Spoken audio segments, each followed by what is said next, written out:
This is the TV News, the industry's only daily video report, brought to you by American Ingenuity TV. For all of your electronic marketing and creative needs, American Ingenuity TV is simply the solution. Welcome to the TVNews.TV for Tuesday, September 22nd, and here are today's top stories. When is a news story not a real news story? How about when Fox News Channel gets nabbed whipping a protest crowd into a frenzy for a live shot? Take a look at this, which is claimed to have been shot alongside a Fox News Channel reporter and crew at last weekend's 9/12 ultra-nationalism movement protest in Washington, D.C.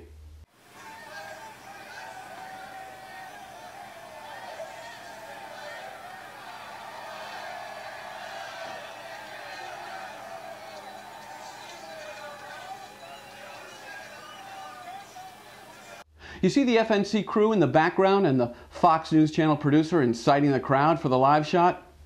The Huffington Post has identified the FNC producer and the reporter, who also appears to be doing his part to electrify the crowd and flouting as many journalism 101 tenets as humanly possible, as FNC staffers.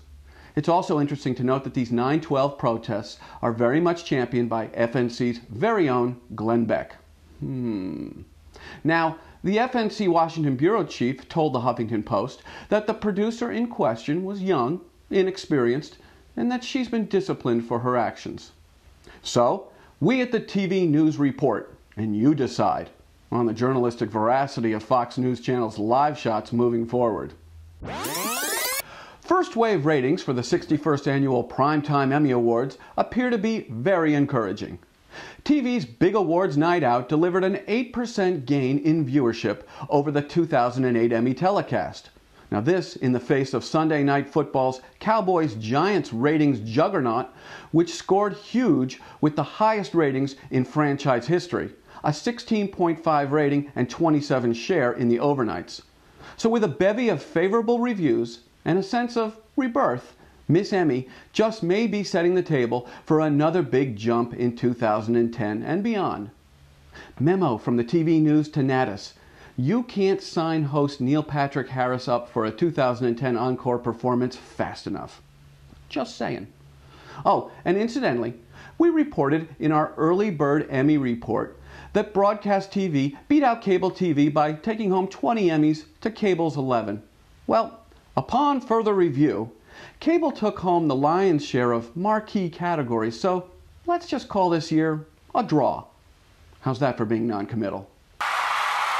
The top docs of TV, who claim to have their fingers on the pulse of the industry, have proclaimed the TV ad market to be in, quote, recovery mode, unquote. Now, although the recently released TNS Media Intelligence report indicated that ad spending in the TV industry was down by 10% during the first half of 2009, Drs. Murdoch and Moonves have indeed diagnosed the ad outlook for the fourth quarter as strengthening. Murdoch told analysts recently that we're much better off than 4 months ago, and Moonves has indicated that CBS's Super Bowl 44 is 70% sold out, and he foresees a complete sellout on short order. For the complete health report moving forward for the TV ad market, log on to broadcastingandcable.com. Now let's spend some quality time with the TV News, TV and new media guru, Mr. Stan Melton Jr., as we present new TV concepts in new media. New Concepts in New Media is brought to you by Brown Bag, a creative boutique. See what Brown Bag can do for you at brownbagdc.com. Lori Pittman of Maple Valley, Washington says she gets all her news from Twitter. Now that should send a chill down the spine of any local TV news director, except in Lori's case, her main news source on Twitter happens to be a Seattle TV news station. I can relate. I can't tell you the number of stories that I have found out about first on Twitter. It's an ideal medium for breaking news. My local NBC affiliate, WRC-TV in Washington, D.C., is especially adept at using the platform. Of course, every broadcaster and news organization is on Twitter and Facebook and YouTube. They blog and post, desperate to connect and consort. It's marketing 101 for any business trying to sell a product to Generation Y. Former news anchor turned consultant Christine Chen says that TV stations have to embrace the concept of sharing information with their viewers, acknowledging their power, and making Generation Y and millennials seem more like peers who are participants in the information flow rather than viewers who receive the information. It's great advice for any news organization that expects Generation Y to be consuming their product 10 years from now. Stan, let me follow up with you on one item and see if you can stay with me on this. It's a little complex. We've seen the giant internet portals try and brand their own news gathering systems. And since the social marketing networking sites have hit critical mass with news on new media, will a partnership or a competition with traditional TV news emerge? Help me understand that. Well, it's probably a competition now, but if local TV news outlets are smart, they'll make it a partnership.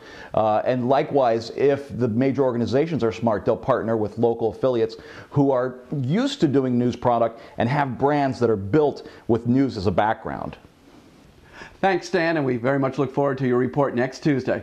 Now, since the audience on the TVNews.tv is growing by leaps and bounds, we wanted to review our daily features with everyone, just so you know that there's always a good reason to log on to the TVNews.tv every weekday.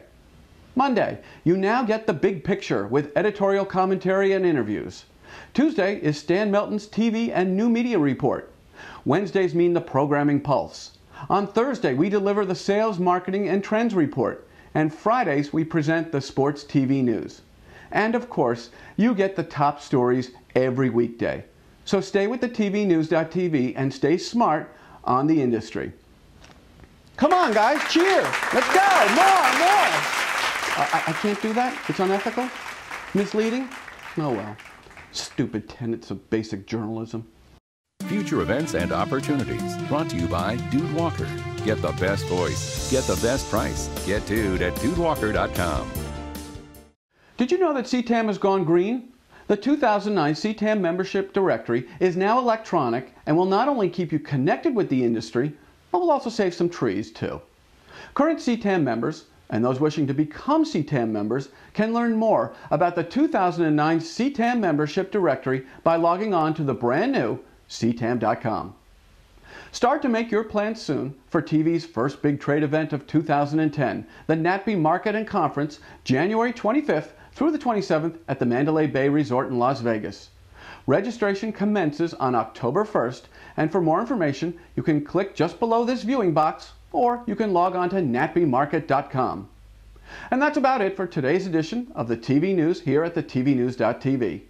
We'll be back tomorrow with the only daily videocast about the TV industry for the TV industry, and that includes our regular Wednesday feature, The Programming Pulse.